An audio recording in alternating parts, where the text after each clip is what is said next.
Hi friends, ಬಲ್ಲಾಲ್ಸ್ ಕ್ಯಾಬೂಸಿಗೆ ನಿಮಗೆಲ್ಲ ಸ್ವಾಗತ. ನಾನು ನಿಮ್ಮ ಪ್ರೀತಿಯ ಅಶ್ವಿನಿ ಶೆಟ್ಟಿ. ಇವತ್ತು ಊರಿನ ಬೆಂಡೆಯ ಕ್ರಿಸ್ಪಿ ಫ್ರೈಯನ್ನು ಮಾಡುವ. ಸ್ವಲ್ಪ ಡಿಫ್ರೆಂಟ್ ಆಗಿದೆ, ಟೇಸ್ಟಿ ಸಹ ತುಂಬಾ ಇದೆ. ಈ ವಿಡಿಯೋ ನಿಮಗೆ ಖಂಡಿತವಾಗಿಯೂ ಇಷ್ಟ ಆಗ್ತದೆ. ಇಷ್ಟ ಆದರೆ ವಿಡಿಯೋಕ್ಕೊಂದು ಲೈಕ್ ಕೊಟ್ಟು ನೀವು ಟ್ರೈ ಮಾಡಿದ ಮೇಲೆ ಹೇಗಾಯಿತು ಅಂತ ನನಗೆ ಕಮೆಂಟ್ ಮಾಡಿ ತಿಳಿಸ್ಲಿಕ್ಕೆ ಮಾತ್ರ ಮರಿಬೇಡಿ ಫ್ರೆಂಡ್ಸ್. ಮೊದಲಿಗೆ ನಾನು 6 ದೊಡ್ಡ ಗಾತ್ರದ ಎಳತ್ತಾಗಿರುವ ಊರಿನ ಬೆಂಡೆಯನ್ನು ಈ ಥರ ಕಟ್ ಮಾಡ್ಕೊಂಡಿದ್ದೇನೆ. ಬೆಂಡೆಕಾಯಿಯನ್ನು ಕಟ್ ಮಾಡುವ ವಿಧಾನದ ಲಿಂಕನ್ನು ನಾನು ಡಿಸ್ಕ್ರಿಪ್ಷನ್ ಬಾಕ್ಸಲ್ಲಿ ಕೊಟ್ಟಿರ್ತೇನೆ ಫ್ರೆಂಡ್ಸ್.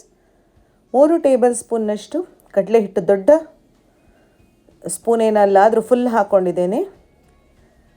2 ಟೇಬಲ್ ಸ್ಪೂನ್ನಷ್ಟು ಮೈದಾ ಹಿಟ್ಟು, ನೋಡಿ ಕ್ರಿಸ್ಪಿನೆಸ್ಸನ್ನು ಕೊಡ್ತದೆ ಮೈದಾ ಹಿಟ್ಟು. 1 ಟೇಬಲ್ ಸ್ಪೂನ್ನಷ್ಟು ಕಾಶ್ಮೀರಿ ರೆಡ್ ಚಿಲ್ಲಿ ಪೌಡರ್, ಕೆಂಪು ಮೆಣಸಿನ ಪುಡಿ.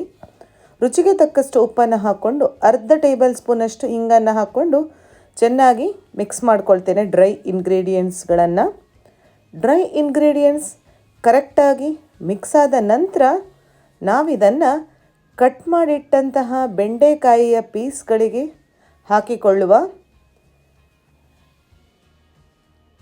ಹಾಗೆ ಒಮ್ಮೆ ಪರ್ಫೆಕ್ಟಾದ ಮಿಕ್ಸ್ ಕೊಡ್ತಾ ಇದ್ದೇನೆ. ಈಗ ನೀರನ್ನು ಹಾಕ್ಕೊಳ್ಳೋದಿಲ್ಲ ನಾನು, ಹೀಗೆ ಡ್ರೈ ಹಿಟ್ಟುಗಳನ್ನು ಕರೆಕ್ಟಾಗಿ ಕೋಟ್ ಆಗುವ ಹಾಗೆ ಮಿಕ್ಸ್ ಮಾಡಿಕೊಂಡು ನಂತರ 2 ಟೇಬಲ್ ಸ್ಪೂನ್ನಷ್ಟು ನೀರನ್ನು ಹಾಕ್ಕೊಂಡು ಒಮ್ಮೆ ಮಿಕ್ಸ್ ಮಾಡಿಕೊಳ್ಳುವ.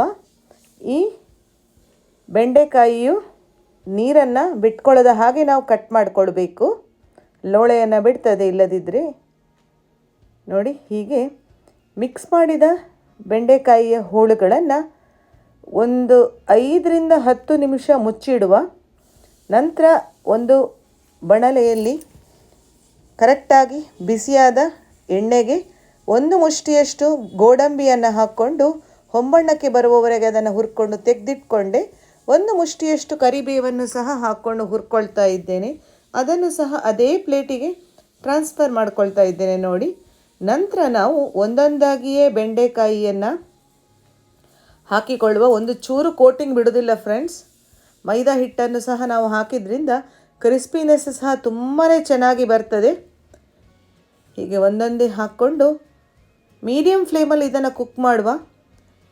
ಹಾಕಿದ ತಕ್ಷಣ ಸೌಟನ್ನು ಹಾಕಿಕೊಂಡು ತಿರುಗಬೇಡಿ. ಹೊಂಬಣ್ಣಕ್ಕೆ ಬರುವವರೆಗೆ ಕಾದು ನಂತರ ನಾವು ಅದನ್ನು ತಿರುವಿ ಹಾಕ್ಕೊಳ್ತಾ ಕಾಯಿಸ್ಕೊಳ್ಬೇಕು. ತುಂಬ ಚೆನ್ನಾಗಿ ಕ್ರಿಸ್ಪಿನೆಸ್ ಬರ್ತದೆ.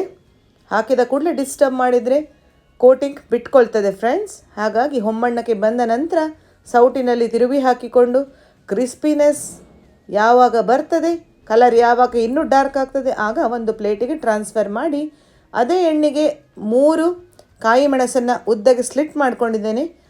ಪ್ರೆಸೆಂಟೇಷನ್ ಚೆನ್ನಾಗಿರಲಿ ಅಂತ ಕೊನೆಗೆ ಕಾಯಿಸ್ತಾ ಇದ್ದೇನೆ, ಇಲ್ಲದಿದ್ದರೆ ಎಣ್ಣೆ ಖಾರ ಬರ್ತದೆ.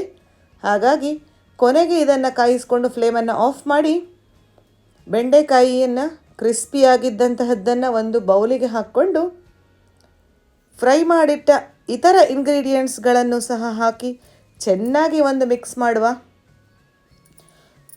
ನಾನ್ ವೆಜಿಟೇರಿಯನ್ಸ್ ಯಾರೆಲ್ಲ ಇದ್ದೀರಿ ಅವರಿಗೆ ಮೀನು, ಕೋಳಿ ಯಾವುದೂ ಈ ದಿನ ಎಣಿಸೋದಿಲ್ಲ.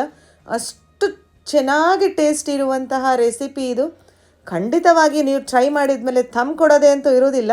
ಯಾವ ಥರ ಟೇಸ್ಟ್ ಬಂದಿದೆ ಅಂತಲೂ ನನಗೆ ತಿಳಿಸಿ ಪ್ಲೀಸ್. Thanks for watching.